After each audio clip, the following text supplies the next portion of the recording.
कल्पना कीजिए एक दृश्य की। मतलब एक अधेड़ उम्र का आदमी है जिसने ना शरीर पर जंग खाया हुआ, एकदम टूटा फूटा लोहे का कवच पहन रखा है। और उसके पास वो एक बहुत ही कमजोर सा घोड़ा भी है। बिल्कुल एकदम भूखा और हड्डियों के ढांचे जैसा दिखने वाला घोड़ा। और वो आदमी एक सुनसान धूल भरी सड़क पर चला जा रहा है। और मजे की बात यह है कि उसे लगता है वो कोई बहुत बड़ा शूरवीर है। राइट, वो पूरी तरह से इस बात को लेकर आश्वस्त है कि वो इस दुनिया का सबसे महान, सबसे ताकतवर योद्धा है। और चलते चलते अचानक उसकी नजर सामने खड़ी एक विशाल पवन चक्की पर पड़ती है। मतलब जो विंड मिल होती है। हाँ, विंड मिल। और वो उसे कोई मशीन नहीं बल्कि खूंखार राक्षस समझ बैठता है जो दुनिया को तबाह करने आया है। जो कि बहुत ही बेतुका लगता है सुनने में, है ना। वो अपनी तलवार निकालता है और उस पवन चक्की पर हमला करने के लिए दौड़ पड़ता है। मतलब ये सुनने में किसी अजीब सी कॉमेडी फिल्म का सीन लगता है। बिल्कुल, किसी कार्टून या स्पूफ जैसा। एग्जैक्टली। लेकिन क्या हो अगर मैं कहूँ कि ये अजीबोगरीब दृश्य उस नींव का हिस्सा है जिस पर आज का पूरा आधुनिक साहित्य खड़ा है। अरे वाह, मतलब मॉडर्न लिटरेचर की नींव। बिल्कुल, आज हम इसी पर बात करने वाले हैं। मिगुएल दे सर्वेंस की महान रचना डॉन क्विक्सॉट के पन्नों में आज हम एक बहुत ही गहरी चर्चा करने वाले हैं। और ये चर्चा बहुत दिलचस्प होने वाली है। हाँ, क्योंकि हमारा उद्देश्य सिर्फ एक पुरानी कहानी का सारांश देना नहीं है। हम ये समझना चाहते हैं कि कैसे एक कहानी जो असल में पुराने शूरवीरों पर एक तीखे व्यंग के रूप में शुरू हुई थी, वो दुनिया का सबसे पहला आधुनिक उपन्यास या मॉडर्न नॉवेल बन गई। और कैसे वो हकीकत और भ्रम यानी रियलिटी और इल्यूजन के बीच के संघर्ष को दिखाती है। सही कहा, जो आज भी इंसानी स्वभाव को वैसे ही परिभाषित करता है। तो चलिए इसे थोड़ा खोलकर समझते हैं। बिल्कुल, और यहाँ जो बात मुझे सबसे ज्यादा रोमांचित करती है वो ये है कि हम एक ऐसी कृति की बात कर रहे हैं जिसे लिखे हुए सदियों बीत चुके हैं। हाँ, मतलब काफी पुरानी किताब है। बहुत पुरानी, लेकिन इसके अंदर जो मनोविज्ञान छिपा है ना, वो बिल्कुल आज के इंसान का है। सच में? वो कैसे? मतलब जब हम वास्तविकता और अपनी कल्पनाओं के बीच की लकीरों को धुंधला कर देते हैं, जो टकराव पैदा होता है, सर्वेंट्स ने उसे बहुत ही बारीकी से पकड़ा है। हाँ, बहुत गहरी बात है ये। ये सिर्फ एक किताब की बात नहीं है, आप कह सकती हैं कि ये एक दर्पण है जिसमें इंसान अपनी उन कमजोरियों को देख सकता है जिनसे वो अक्सर भागना चाहता है। राइट। और इस दर्पण को ठीक से समझने के लिए मुझे लगता है हमें पहले उन लोगों को समझना होगा जिनका अक्स इसमें दिखाई देता है। कहानी के किरदारों की बात कर रही हैं आप? हाँ, कहानी के केंद्र में जो किरदार है, अगर हम उसकी पृष्ठभूमि पर गौर करें तो वो बहुत ही साधारण है। मतलब अलोंसो क्विक्सैनो नाम का एक आम इंसान, एकदम साधारण इंसान। लेकिन उसके साथ एक बहुत बड़ी मनोवैज्ञानिक समस्या जुड़ जाती है।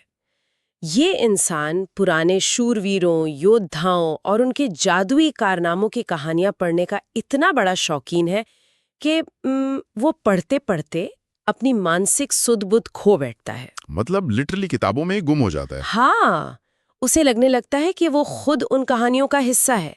और फिर वो अपना नाम बदलकर डॉन क्विक्सोट डे ला मांचा रख लेता है। और ये सिर्फ नाम बदलने की बात नहीं है, ये ना अपनी पूरी पहचान, अपने पूरे अस्तित्व को एक ऐसी दुनिया में विलीन कर देने की प्रक्रिया है जो असल में कहीं मौजूद ही नहीं है।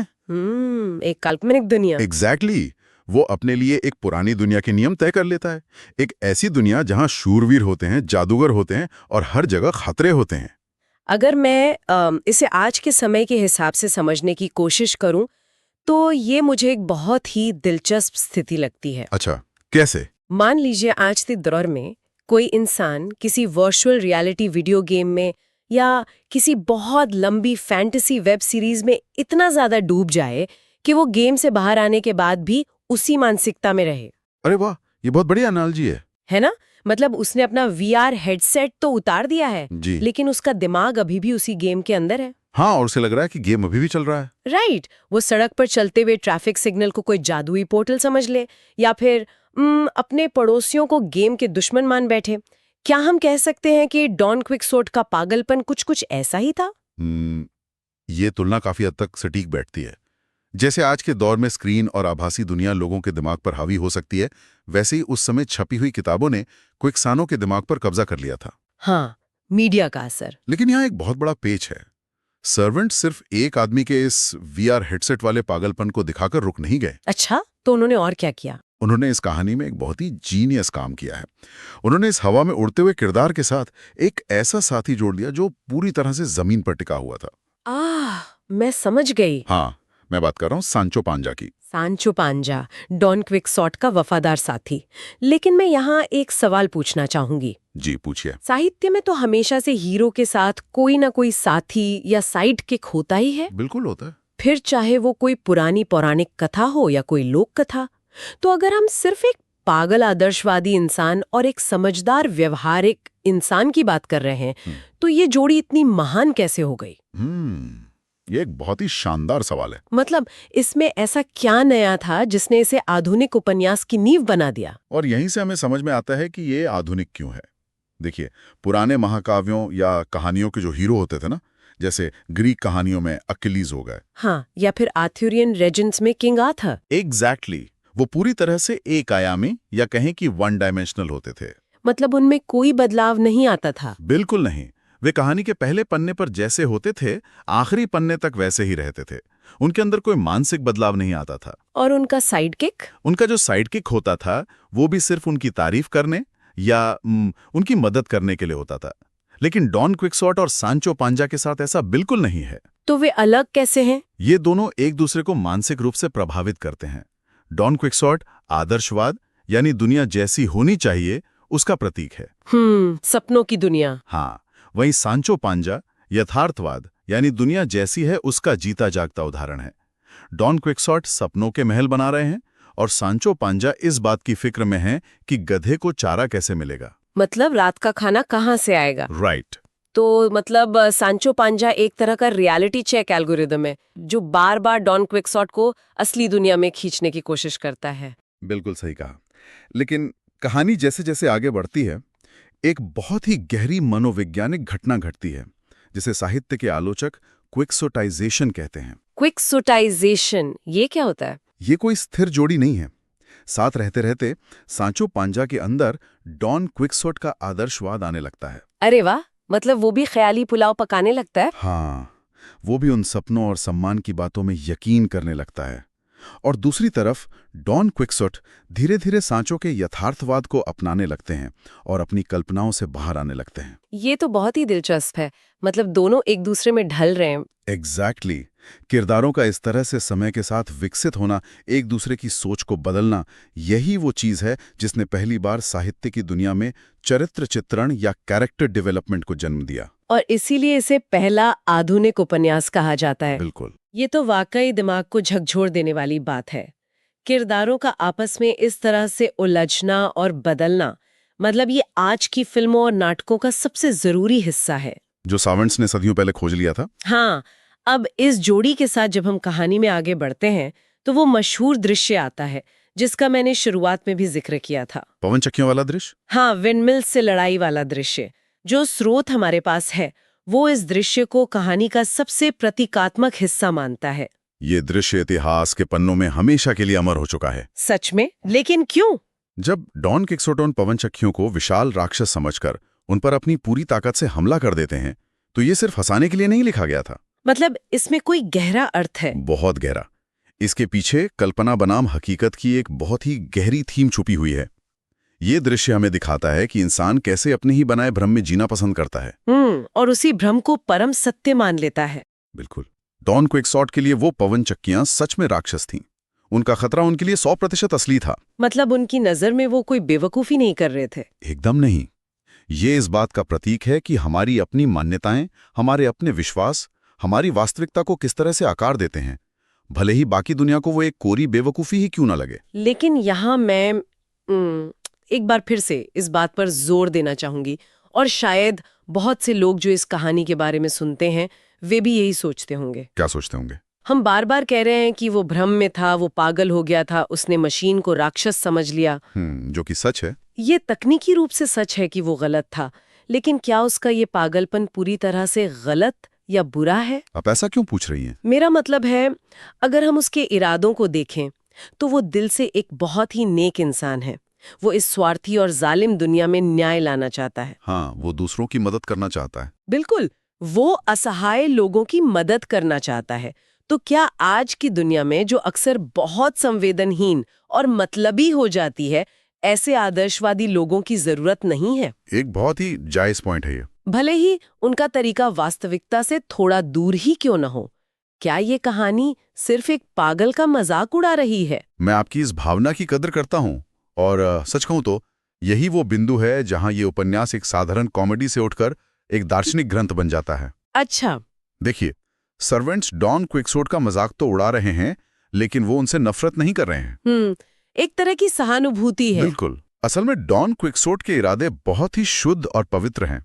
वो नैतिकता और शूरवीरता के उन नियमों को लागू करना चाहते हैं जो शायद उस समय के समाज से गायब हो चुके थे। मतलब उनका दिल सोने का है। उनका दिल सोने का है, लेकिन, और यहाँ एक बहुत बड़ा लेकिन है, समस्या तब पैदा होती है जब वो आदर्शवाद बिना किसी व्यावहारिकता के काम करता है। क्या आप संज्ञानात्मक असंगति मतलब कॉग्निटिव डिसोनेंस की बात कर रहे हैं? एकदम सही पकड़ा आपने। जब आप हकीकत को पूरी तरह से नकार देते हैं। हाँ। जब आपकी मान्यताएं और असली दुनिया आपस में टकराती हैं और आप अपनी मान्यताओं को बदलने से इनकार कर देते हैं, तो आपके सबसे अच्छे इरादे भी खुद आपको और दूसरों को भयानक नुकसान पहुंचा सकते हैं। जैसे उस पवन चक्की से टकराकर डॉन क्विक्सोट को ही गहरी चोट लगती है। एग्जैक्टली। कई बार कहानी में ऐसा होता है कि वो किसी की मदद करने जाते हैं, लेकिन अपनी नासमझी और हकीकत से दूरी के कारण उस इंसान की स्थिति को पहले से भी ज्यादा खराब कर देते हैं। ओह, मतलब फायदा करने गए और नुकसान कर दिया। हाँ, उनके आदर्श बहुत ऊंचे हैं, लेकिन वास्तविकता की ठोस जमीन पर उनके पैर नहीं टिके हैं। इसलिए ये कहानी सिर्फ आदर्शवाद की तारीफ नहीं करती, बल्कि हमें इसके खतरों के प्रति भी आगाह करती है कि बिना यथार्थवाद के आदर्शवाद विनाशकारी हो सकता है। बिल्कुल सही। ये एक बहुत ही बेहतरीन नजरिया है। मतलब अगर आप सिर्फ एक अच्छे इंसान हैं, लेकिन दुनिया कैसे काम करती है ये नहीं समझते, तो आप फायदे से ज्यादा नुकसान कर सकते हैं। हाँ, और इसीलिए सांचो पांजा का उस यात्रा में होना इतना ज्यादा जरूरी है। राइट। वो उस डोर की तरह है जो पतंग को हवा में टिके रहने में मदद करती है। बिल्कुल, सांचो वो संतुलन है। खैर, कहानी के इन शानदार दृश्यों और इन गहरी बातों को जिस तरीके से कागज पर उतारा गया है ना, उसकी लेखन शैली भी उतनी ही महत्वपूर्ण है। हाँ, स्टाइल बहुत मायने रखता है।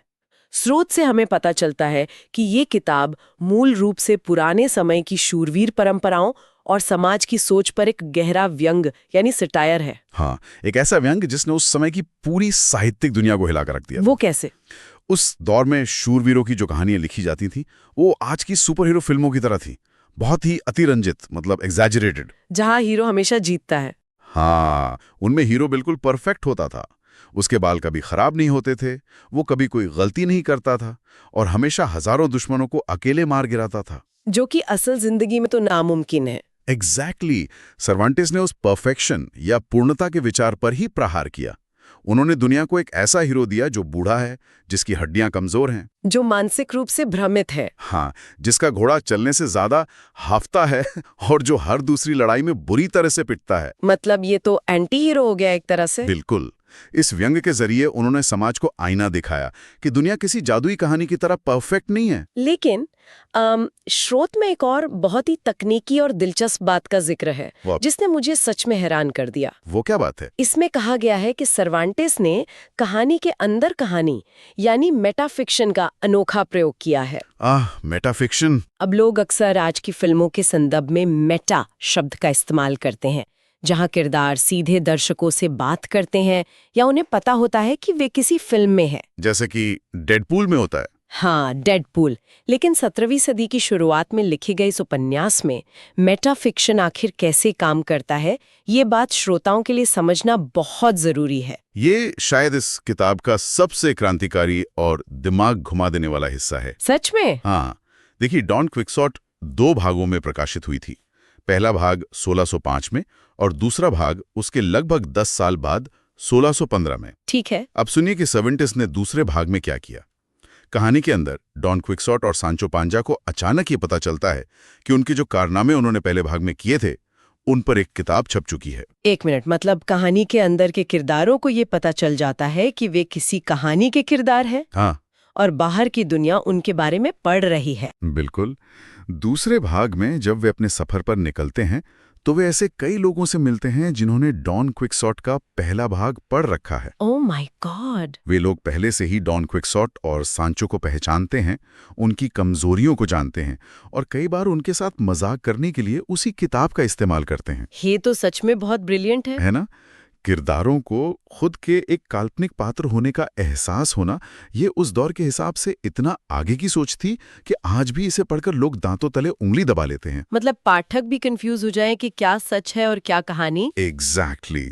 ये पाठकों को लगातार इस बात के साथ खेलने पर मजबूर करता है। ये तो बिल्कुल आज के दौर के डेडपूल जैसी बात हो गई, जहाँ किरदार अचानक से कैमरे की तरफ देखकर बात करने लगता है। 1600 के दशक में ऐसा सोचना सच में किसी जीनियस का ही काम हो सकता है। लेकिन यहाँ मैं फिर से एक आपत्ति जताना चाहूंगी, क्योंकि जो स्रोत हमारे पास है वो सिर्फ इस किताब की तारीफों के पुल नहीं बांध रहा। अच्छा। हाँ, बल्कि इसकी कुछ कमियों की ओर भी स्पष्ट रूप से इशारा कर रहा है। और वो कमियां क्या हैं? स्रोत में साफ तौर पर यह बताया गया है कि कुछ जगहों पर यह कहानी बहुत लंबी हो जाती है। मतलब इसकी गति, इसकी पेसिंग बहुत धीमी लगती है। ये बात तो है। और क्योंकि ये सदियों पहले लिखी गई थी, तो इसमें कई ऐसी कहानियां या संदर्भ बीच बीच में आ जाते हैं जिनका मुख्य कहानी से कोई सीधा जुड़ाव नहीं लगता। जो आज के पाठकों को भटका सकता है। राइट, जिससे आज के समय के पाठकों को ये कई बार उबाऊ भी लग सकती है।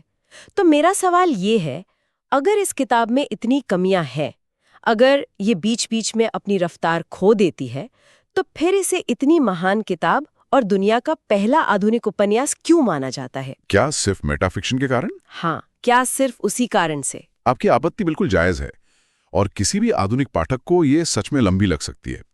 लेकिन अगर हम इसे थोड़ा व्यापक नजरिए से देखें जी, तो किसी भी महान कलाकृति की पहचान इस बात से नहीं होती कि वह हर पल कितनी तेज रफ्तार से भाग रही है। मतलब पेसिंग सब कुछ नहीं है। बिल्कुल। उस जमाने में लोगों के पास मनोरंजन के बहुत सीमित साधन थे, ना टीवी था, ना इंटरनेट। इसलिए ऐसी लंबी और विस्तृत कहानियां पसंद की जाती थीं जिन्हें महीना तक पढ़ा जा सके। हाँ, टाइम पास करने के लिए। लेकिन इसका जो धीमापन है ना, वो कोई कमी नहीं बल्कि एक कैनवस है। एक कैनवस? हाँ, वो कैसे? क्योंकि उसी धीमेपन में, उन खाली पलों में ही किरदारों का असली विकास होता है। अगर कहानी सिर्फ एक एक्शन सीन से दूसरे एक्शन सीन तक भागती रहती तो शायद गहराई नहीं आ पाती। एग्जैक्टली। डॉन क्विक्सॉट और सांचो पांजा के बीच जो गहरी और दार्शनिक बातचीत होती है, उसके लिए कोई जगह ही नहीं बचती।